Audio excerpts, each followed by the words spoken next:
آئیں تو کیا کریں، یہی کئی تجزیہ کاروں کی طرف سے کہا جا رہا ہے۔ مولانا فضل الرحمان کی بھی سن لیجئے، انہوں نے جو کہ شہداء کے حوالے سے کہا تھا اس پر شدید رد عمل آیا تھا، اس پر ہم پہلے بھی بات کر چکے ہیں۔ تو مولانا فضل الرحمان کی طرف سے کل اپنی پارٹی کے وکلاء کو اکٹھے کیا گیا، ان میں سے کوئی ایک بھی کوٹ پینٹ میں نہیں تھا، بلکہ سب نے ویسٹ کوٹ کالی پہنی ہوئی تھی۔ ہو سکتا ہے کہ کئی کارکن بھی کالی ویسٹ کوٹ میں وہاں پہ بیٹھے ہوئے ہوں۔ بہرحال کہا یہی گیا کہ مولانا فضل الرحمان اپنی پارٹی کے وکلاء کے ساتھ خطاب کر رہے ہیں، اور اس میں انہوں نے جو کوئی کسر پہلے باقی رہ گئی تھی وہ بھی انہوں نے پوری کر دی۔ جس طرح سے انہوں نے فوج کے خلاف وہاں پہ بیانیہ جاری کیا، جس طرح سے انہوں نے پاک فوج کے حوالے سے باتیں کی، جس طرح سے انہوں نے طنز کیا، تشریح کی، اس سے پہلے سے بھی زیادہ مولانا فضل الرحمان اس حکومت کے لیے خطرناک نظر آئے۔ کچھ لوگوں کی طرف سے کہا جاتا ہے کہ عمران خان کی پارٹی کے لوگ چھوٹی سی بات کریں تو ان کو اٹھا لیا جاتا ہے، عمران خان کو اٹھا لیا گیا ہے اور بڑے بڑے لیڈروں کو بھی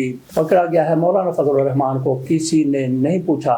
تو میرا نہیں خیال کہ مولانا فضل الرحمان کی طرف سے جس طرح سے دوبارہ یہ بات کی گئی ہے، بیان دیا گیا ہے، جس طرح سے ان کی طرف سے ایک مرتبہ پھر پاک فوج پر چڑھائی کی گئی ہے، تاہم ان کی طرف سے کچھ نرم باتیں بھی کی گئی ہیں۔ نرم باتیں تو ہر پاکستانی کرتا ہے، ہاتھ بندہ کرتا ہے جو پاکستان میں موجود ہے، لیکن یہاں پہ دیکھنا یہ ہے کہ سخت بلکہ سخت ترین پاک فوج کے حوالے سے یا پاکستان کے حوالے سے کون باتیں کرتا ہے اور کیوں کرتا ہے۔ تو مولانا فضل الرحمان کی طرف سے پاکستان کے خلاف تو بات نہیں کی گئی، تاہم ان کی طرف سے پاک فوج پر شدید تنقید کی گئی۔ مولانا فضل الرحمان نے اس موقع پر یہ بھی کہا کہ مجھے کہا گیا کہ خیبر پختونخوا کی حکومت لے لو، تو میں نے کہا کہ یہ کوئی بنتی جڑتی بات نہیں، ایسا ممکن نہیں ہے۔ انہوں نے کہا کہ میں اس گھوڑے پر سواری نہیں کرتا جس کی لگامیں، جس کی باغیں کسی اور کے ہاتھ میں ہوں۔ پی ٹی آئی کے لوگ میرے ساتھ آپ لگا دیتے ہیں تو ان کو کنٹرول کرنا میرے لیے کتنا آسان ہوگا، کتنا مشکل ہوگا۔ مولانا فضل الرحمان نے کہا کہ اسی لیے میں نے انکار کر دیا کہ میں نے حکومت خیبر پختونخوا کی نہیں لینی۔ بہرحال مولانا فضل الرحمان پہلے اس طرح کے کمپرومائز کئی مرتبہ کر چکے ہیں، بلکہ تو انہوں نے عمران خان کی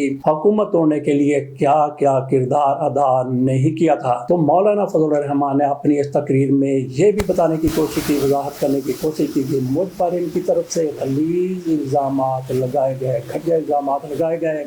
انہوں نے کہا کہ کبھی یہ کہا گیا کہ میرے پاکستان کے ہر شہر میں پلازے ہیں، ہر شہر میں ایک پلازا ہے، ساتھ یہ بھی کہا گیا کہ میرا دبئی میں ایک ہوٹل ہے۔ انہوں نے کہا کہ یہ بھی الزام مجھ پر غلیظ الزام لگا دیا گیا کہ میں 2 دن ہوٹل میں رہا اور 80 لاکھ روپے کی لسی پی گیا۔ مولانا صاحب باقی جتنے بھی الزامات ہیں ان کی تردید کی جا سکتی ہے، لیکن یہ جو لسی والا الزام ہے اس کی تصدیق ہی ہو سکتی ہے۔ وہ اس طرح سے تصدیق ہو سکتی ہے کہ آپ 2 دن ہوٹل میں رہے اور 80 لاکھ کی لسی پی گئی، الزام ہے۔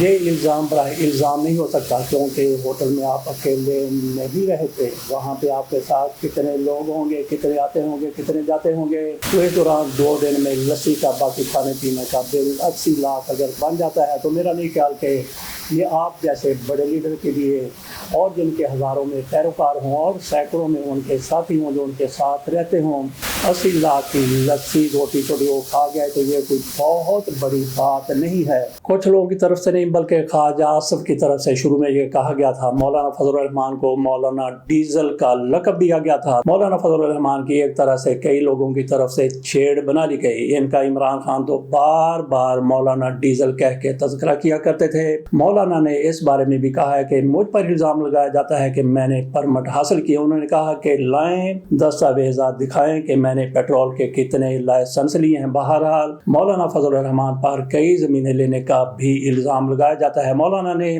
اس بارے میں بات نہیں کی۔ اب چلتے ہیں برطانیہ میں، وہاں پہ کیئر سٹارمر کی طرف سے استعفیٰ دے دیا گیا تھا۔ ان کے پارٹی کے رہنماؤں کی طرف سے، لیڈروں کی طرف سے ان پر دباؤ ڈالا گیا کہ آپ اس قابل نہیں رہے کہ برطانیہ کو آگے لے کے چلیں۔ ان پر استعفے کے لیے دباؤ پڑا تو انہوں نے ایک مرتبہ تو استعفیٰ دینے سے انکار کر دیا، لیکن دباؤ کے سامنے نہیں ٹھہر سکے۔ اسی دوران اینڈی کو بھی ایم پی بنا لیا گیا اور ان کا نام ان کی جگہ پر وزیر اعظم بننے کے لیے دے دیا گیا۔ آج وہاں پہ نئی صورتحال ڈیولپ ہو چکی ہے، وہاں پہ اینڈی کی طرف سے اقتدار سنبھال لیا گیا ہے، وہ وزیر اعظم بن چکے ہیں، جیسا کہ ان کو چارلس کی طرف سے نامزد کیا گیا تھا، منظوری دی گئی تھی، اس کے بعد سے انہوں نے اپنا آفس سنبھال لیا ہے۔ ان کے حصے میں 3 سال آئے ہیں، جبکہ کیئر سٹارمر صاحب 2 سال کے لیے وزیر اعظم رہے تھے۔ تو یہ بندہ جو بعد میں وزیر اعظم بنا ہے، اس کو 2 سال ملے ہیں، دیکھتے ہیں کہ کس طرح طرح سے اپنے لوگوں کو ساتھ لے کے چلتے ہیں۔ جے ڈی وینس کے حوالے سے بھی بات کرنی ہے، لیکن تھوڑی سی بات کر لیتے ہیں جس طرح سے مسلم لیگ نون اور پیپلز پارٹی والے آزاد کشمیر کے الیکشن کے حوالے سے ایک دوسرے کے ساتھ دست و گریبان ہوئے ہیں۔ خواجہ اسد کی طرف سے پہلے ایک بیان دیا گیا تھا کہ کشمیری یہ لوگ نہیں ہیں، راولا کوٹ والے کشمیری نہیں ہیں، تو اس پر بلاول بھٹو زرداری کی طرف سے پہلے اسمبلی میں کہا گیا کہ خواجہ اسد سے استعفیٰ لیا جائے۔ آج کل وہ آزاد کشمیر میں انتخابی مہم چلا رہے ہیں، تو اس معاملے کو وہ سیاسی طور پر لے رہے، سیاسی فائدے کے لیے لے رہے ہیں، تو وہاں پہ بھی ان کی طرف سے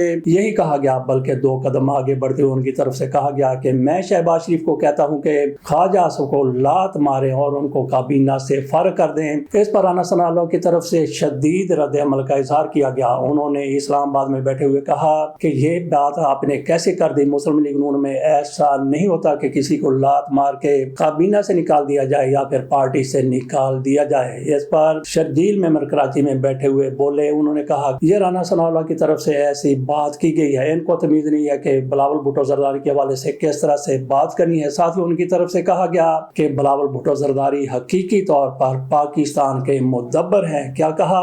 حقیقی طور پر بلاول بھٹو زرداری پاکستان کے مدبر ہیں۔ تو پاکستان میں اس وقت 2 مدبر ہو گئے، ایک تو بلاول بھٹو زرداری مدبر ہو گیا اور دوسری مریم نواز شریف صاحبہ مدبر ہو گئی۔ ان کو مدبر کس نے کہا تھا؟ ان کو مدبر الطاف حسین قریشی مرحوم نے اپنی زندگی میں ایک کالم لکھا تھا، اس میں انہوں نے کہا تھا کہ مریم نواز شریف صاحبہ مدبر بن گئی ہیں۔ تو آج کل پاکستان میں 2 مدبر نمایاں ہو چکے ہیں۔ جے ڈی وینس کے ہاں چوتھے بیٹے کی پیدائش ہوئی اور یہ ایک 100 سال کے بعد بننے والا نیا ریکارڈ ہے۔ پہلے کسی اور نائب صدر کے ہاں بیٹے کی پیدائش ہوئی تھی یا وہ نائب صدر ہوا کرتے تھے، ان کے ہاں جب چوتھے بیٹے کی پیدائش ہوئی تو اس پر ان کی طرف سے بڑی خوشی کا اظہار کیا گیا۔ ہمارے کئی قبائل میں ایسا رواج ہے کہ جب بچہ پیدا ہوتا ہے تو معروضی حالات کو دیکھا جاتا ہے، کہیں زلزلہ آیا ہو تو اس کا نام زلزلہ خان رکھ دیا جاتا ہے، کہیں سیلاب ہو تو سیلاب خان رکھ دیا جاتا ہے، اگر انتخابات ہو رہے ہیں تو انتخابات خان نام رکھ دیا جاتا ہے۔ اسی طرح سے جس طرح سے جے ڈی وینس کے ہاں چوتھے بیٹے کی پیدائش ہوئی ہے، اگر ہمارے قبائل والا وہاں بھی طرز ہوتا تو ہو سکتا ہے کہ اس بچے کا نام فیفا ورلڈ کپ رکھ دیا جاتا۔ ویسے تو جنگ بھی ایران کے ساتھ ان کی جاری ہے، لیکن جنگ کی یادیں کوئی اچھی نہیں ہوتی، اس لیے فیفا ورلڈ کپ اس کا نام رکھا جا سکتا تھا۔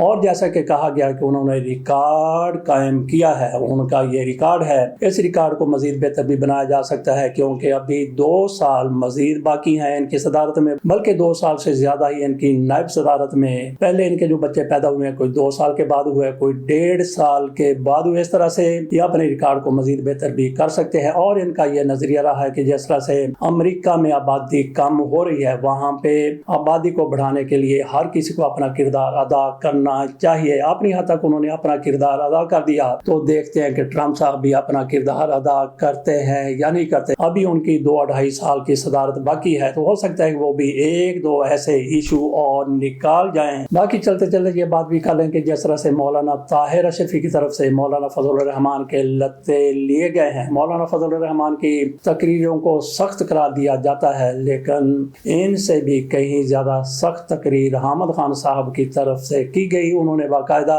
فوجی لیڈرشپ کا نام لیا، مولانا فضل الرحمان کی طرف سے ایک موقع پر بھی کسی فوجی لیڈر کا نام نہیں لیا گیا، جبکہ ان سے کہیں زیادہ سخت حامد خان کی تقریر تھی۔ حامد خان کی طرف سے یہ تقریر اپنے وکلا گروپ کے درمیان کی گئی تھی۔